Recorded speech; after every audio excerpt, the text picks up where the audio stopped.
Yo, what's going on, guys? It's Houston Sports Talk back in the video today. And today, the Los Angeles Angels have hired their next manager. It's going to be Kurt Suzuki, former MLB catcher who spent his last 2 seasons in the MLB with the Los Angeles Angels. The Angels, obviously, had Ronald Washington the last couple years. He had some health issues and stepped aside from baseball in the middle of the year, and then the Angels announced after the end of the season that they were going to move on from both Ronald Washington and their intern manager.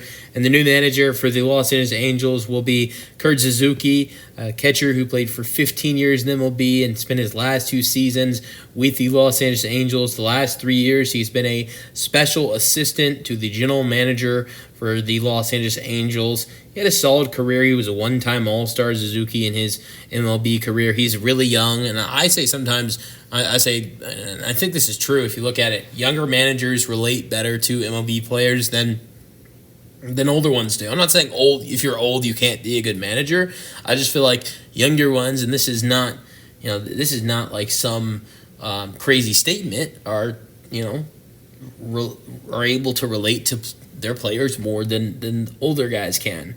And so, especially a guy who is, just 3 years ago was still in the MLB playing for this Angels team, as he played 123 games for the Angels in 2 years. And I think another thing is, look at it, like you've got some guys on this Angels squad that have got to say, we were teammates with this guy, so maybe they're comfortable with this. There's been a couple players that were teammates with Kurt Suzuki: Joe Adell, Logan O'Hoppe, Luis Rengifo, Jose Serrano,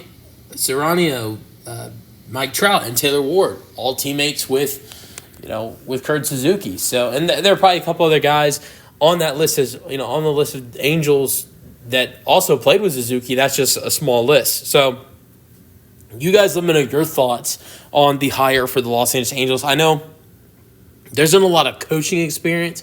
He's been with the Angels the last 5 years, right?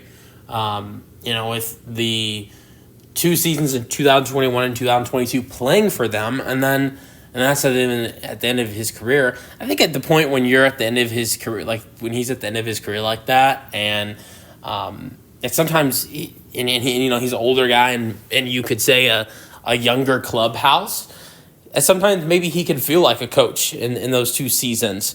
And then the last couple of years, the last 3 years, he's not been a coach or anything, but he's been around the organization as a special assistant to the general manager.